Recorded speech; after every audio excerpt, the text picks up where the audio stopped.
नाव सांगा तुमचं जरा. मी हर्षद धन्यकुमार अंबोरे. शिवसेनेमध्ये तुम्ही जेव्हापासून राजकीय सुरुवात केली तेव्हापासून तुम्ही शिवसेनेत आहात. असं काय घडलं की तुम्हाला शिवसेना सोडून आज भारतीय जनता पार्टीमध्ये प्रवेश करावा लागला? शिवसेनेमध्ये जे बाळासाहेबांचे विचार होते ते आता राहिलेले नाहीत.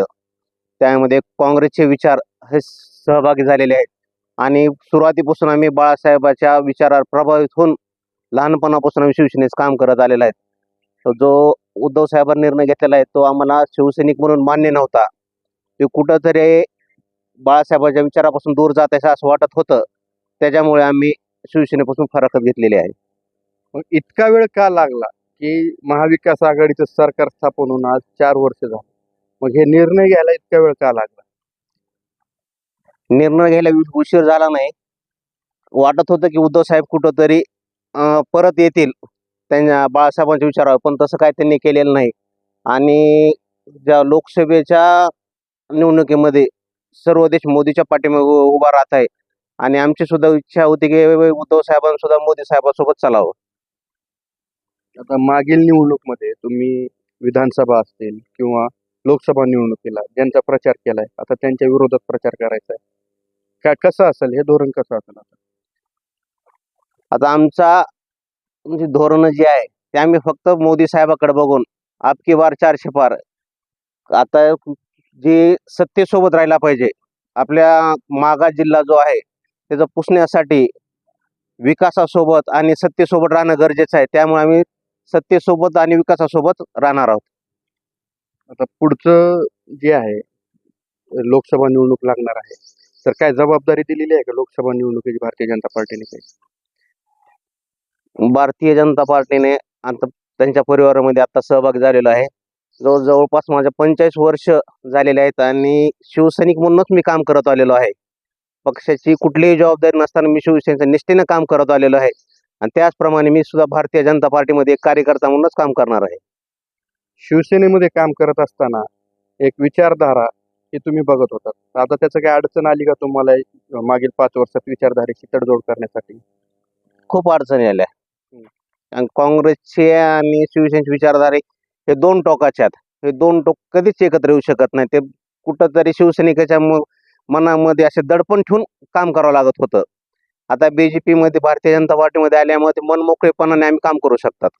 असं कुठं ऐकण्यात येते की तुम्हाला शहर प्रमुख व्हायचं होतं, ते पद न दिल्यामुळे तुम्ही हा निर्णय घेतलाय, अशी पण चर्चा आहे.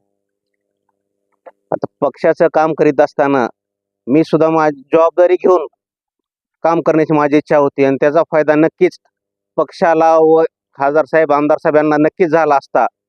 त्या दृष्टीने मी पद मागितलं होतं, पण काही अडचणीमुळे ते देऊ शकले नाहीत. खासदार आमदार यांच्याकडून काही संपर्क झाला का नंतर काही हा निर्णय घेताना, किंवा काही आधी चर्चा झाली होती कुणासोबत? नाही काही. हीच माझा स्वतःचा निर्णय आहे. नाव सांगा. मी सुनील गायकवाड, माजी नगरसेवक. हा जो निर्णय घेतलाय तुम्ही काल शिवसेनेपासून शिवसेना सोडली आणि भारतीय जनता पार्टीमध्ये प्रवेश केलाय, तर नेमकं काय कारण आहे? काय नाही, नरेंद्र मोदी साहेबांची विचारधारा, त्या विचारधारेला अनुसरून आम्ही हा निर्णय घेतलेला आहे. आम्ही त्यांनी जे निर्णय घेतले त्यामध्ये इंदू मिलचा प्रश्न असेल, दिल्ली येथे डॉक्टर बाबासाहेब आंबेडकरांचं म्युझियम असेल, तसेच लंडन येथील आदरणीय माजी मुख्यमंत्री देवेंद्र फडणवीस साहेब यांनी घेतलेला तो बंगला असेल, असे दलितांना बौद्धांना पोषक असे निर्णय नरेंद्र मोदी साहेबांच्या नेतृत्वाखाली या देशामध्ये चालू आहे. तोच मनी अंगीकारून आम्ही या भारतीय जनता पक्षामध्ये प्रवेश करण्याचा निर्णय घेतलेला आहे. आपल्या कळंबचे स्थानिक लोकनेते सन्मान्य तालुका अध्यक्ष अजितदादा पिंगळे आणि तुळजापूर तालुक्याचे आमदार आदरणीय राणा जगजितसिंह पाटील यांच्या नेतृत्वात आम्ही काम करण्याचा मानस कालपासून आम्ही व्यक्त केलेला आहे. किती वर्ष झाले शिवसेनेमध्ये कार्यरत होता? 2006ला शिवसेनेच्या वतीने नगरपालिकाची निवडणूक लढली होती. तेव्हापासून आम्ही शिवसेनेच्या संपर्कामध्ये आहे. आम्ही पद वगैरे काय कधी घेतलेलं नाही. आता काय जबाबदारी दिली आहे का भारतीय जनता पार्टीने? काय जबाबदारी दिली का? काय आश्वासन दिले का? जबाबदारी म्हणून नाही, आपण एक त्या विचारधारेशी बांधून एक निष्ठेनं आपल्या सर्वसामान्य जनतेसाठी काम करण्याचा आम्ही मानस व्यक्त केलेला आहे. जबाबदारी द्यावी असा काय त्यातला विषय नाही. तशा प्रकारची कुठलीही तडजोड आम्ही त्यांच्याशी केलेली नाही. आता आपल्यासोबत आहेत स्वर्गीय सुधाकर सावळे यांच्या पत्नी. सुधाकर सावळे म्हणजे यांनी यांची राजकीय सुरुवातच शिवसेनेपासून केली होती. पूर्ण आयुष्य यांनी यांचं शिवसेनेसाठी अर्पण केलं. त्यांचं कुटुंब पण पूर्ण शिवसेनेचंच आहे. पण असं काय घडलं की मॅडमला एक वेगळा निर्णय घ्यावा लागला? मागील लोकसभा निवडणूक असेल किंवा विधानसभा निवडणूक असेल, सोशल मीडियावर यांनी इतका जोरात प्रचार केला होता. आता त्यांच्या विरोधात त्यांना उभा राहण्याची वेळ आली आहे. काय कारण आहे ते थेट त्यांच्याकडून जाणून. नमस्कार, मी ॲडव्होकेट शकुंतला फाटक सावळे. माझे पती म्हणजे त्यांना समजतही नव्हतं तेव्हापासून स्वर्गीय बाळासाहेब ठाकरेंच्या विचारांनी प्रेरित होऊन त्यांचं काम करत होते. म्हणजे धाराशिव जिल्ह्याचं कळंब तालुक्याचं संपूर्ण वातावरण शिवसेनेचं होतं. त्यांना ते पोषक होतं. स्वर्गीय नरसिंगांना जाधव यांच्यासोबत, तसेच माजी नगराध्यक्ष सध्याचे विद्यमान मार्केट कमिटीचे सभापती शिवाजीप्पा कापसे यांच्यासोबतही ते काम करत होते. हे काम करत असताना एक पत्नी म्हणून मी त्यांना वेळोवेळी साथ दिली. त्यांच्यासोबत मी काम केलं. म्हणजे माझ्या लग्नापासून मी त्यांच्यासोबत आहे. आत्तापर्यंतचे जेवढे ह्या 20-25 वर्षात जेवढ्या पण ज्या वेळेस निवडणुका झाल्या त्यावेळेस म्हणजे अगदी सुरुवातीला ओमराजे निंबाळकर आमदार म्हणून उभारले होते तेव्हापासून त्यांना साथ दिलेली आहे.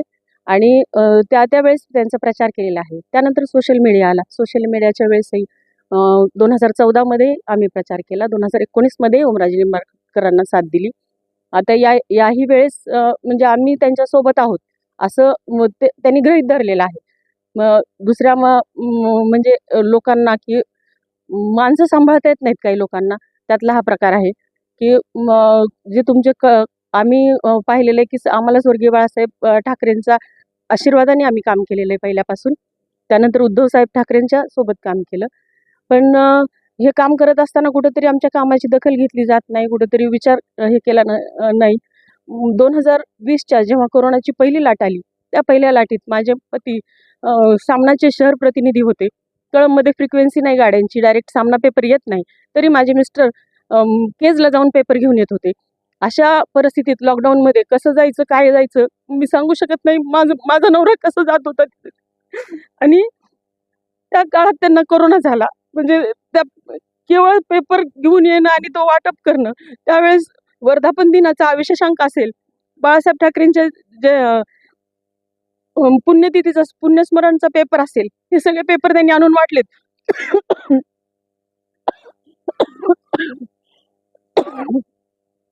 तुम्ही जर पूर्ण सोशल मीडिया आमच्या दोघांचे नवरा बायकोचे फेसबुक अकाउंट जर चेक केले तर आमचे फेसबुक अकाउंट मागील 5 वर्षापासून 10 वर्षापासून जर पाहिले तर फक्त ओमराजे कैलास पाटील एवढा हक्काचा आमदार, हक्काचा खासदार, एवढं म्हणूनच आम्ही कौतुक केलेलं आहे आणि त्यांचा प्रचार केलेला आहे की त्यांचे पेड सोशल मीडियावाले लोकांनी एवढा केला नसेल एवढं आम्ही पळत होतो. गावात असेल, कुठलेही सामाजिक कार्य असेल, जिथं वाटेल तिथं ज्या ठिकाणी आमची गरज पडेल त्या ठिकाणी आम्ही जाऊन त्यांचा प्रचार केलेला आहे. पण ज्यावेळेस माझे मिस्टर वारले त्या काळात माझ्या मुलांचे पेपर चालू होते, परीक्षा होती माझ्या लेकरांची. कुणी दखल घेतली नाही, कुणी विचारलं सुद्धा नाही. 15 दिवस मी कशी राहिले माझ्या जीवाला माहिती, तरी आम्ही तुमच्या सोबत होतो. मंत्री माननीय उद्धवसाहेब ठाकरे यांना आम्ही मेसेज केला, त्यांनी काही ते पाहिलं नाही, त्याचं उत्तरही मिळालं नाही. कलेक्टर होते, कलेक्टरला मेसेज केला, ईमेल केला. माझी मुलगी परीक्षेला जाऊ शकली नाही. लातूरला परीक्षा होती तिची जेईची. माझ्या लेकराचं 1 वर्ष वाया गेलं. काल परवा आलेल्या एका लिब्रांडू सुषमा अंधारेच्या 2 वर्षाच्या मुलीला वाढदिवसाच्या शुभेच्छा द्यायला आणि गणपती समोर देखावा केलेल्या 50 खोके एकदम होके या गोष्टींसाठी उद्धव साहेबांना वेळ आहे. पण आमच्यासाठी, आम्ही सामान्य कार्यकर्ते, जे तळागाळातले कार्यकर्ते, जे पहिल्यापासून तुमच्या सोबत आहेत, त्यांच्यासाठी तुम्हाला वेळ नाही. मग आम्ही करायचं काय? राहायचं ते कुणासाठी? त्यानंतर आम्ही आमच्या इथले लोकप्रतिनिधी जे असतील त्या लोकप्रतिनिधीने कधी आमची दखल घेतली नाही. जो फोनवरचा बोलतोय, सांगतोय हा खासदार सगळ्यांना की माझे फोन, ह्या 5 वर्षात त्या खासदारनी मला कधी फोन केला नाही.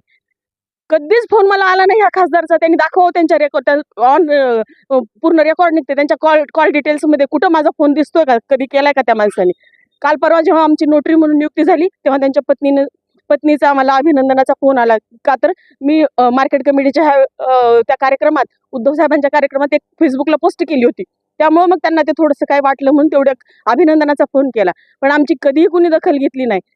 जो माणूस काम करतो, ज्याला काम करायचंय, आम्ही श्रद्धेय नरेंद्रजी मोदी साहेबांच्या विचारांचे आणि त्यांच्या कामाचं कौतुकच केलेलं आहे. 2014 मध्ये असेल, 2019 मध्ये असेल आणि आताही 2024 मध्ये स्वयंस्फूर्तीने आणि पूर्ण वेळ देऊन आम्ही त्यांचं काम करण्याचा निर्णय घेतलेला आहे.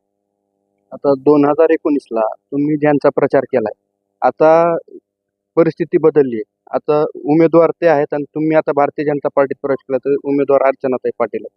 म्हणजे कसं राहील आता गणित कसं राहील तुमच्यासाठी प्रचारात? गणित काहीच नाही. आम्ही अर्चनाताईंना एक महायुतीचा उमेदवार म्हणून आम्ही पाहतोय. आम्ही कुठल्या पक्षाचं किंवा विरोधक आहेत म्हणून आम्ही पाहिलेलं नाही. अर्चनाताई पाटील यांचं काम आहे लेडीज क्लबच्या माध्यमातून असेल, महिला सक्षमीकरणाच्या माध्यमातून असेल, PCPMG हे जे कर्ज प्रकरणं जे आहेत त्या प्रकरणातही त्यांनी भरपूर कामं केलेत. भरपूर महिला जवळ 700-800 महिलांना स्वयंरोजगार निर्मिती करून दिलेली आहे. आणि ताईंचं कामही आवडलं मला. त्यांच्यासोबत एक महिला सक्षमीकरणासाठी आम्ही काम करता येईल म्हणून मी त्यांच्यासोबत आहे आणि ताईंच्या कामात मी मदत करणार आहे. आता मागील 5 वर्षापूर्वी तुम्ही ज्यांचा प्रचार केला त्यांनी या 5 वर्षात काही कामं केलीत का?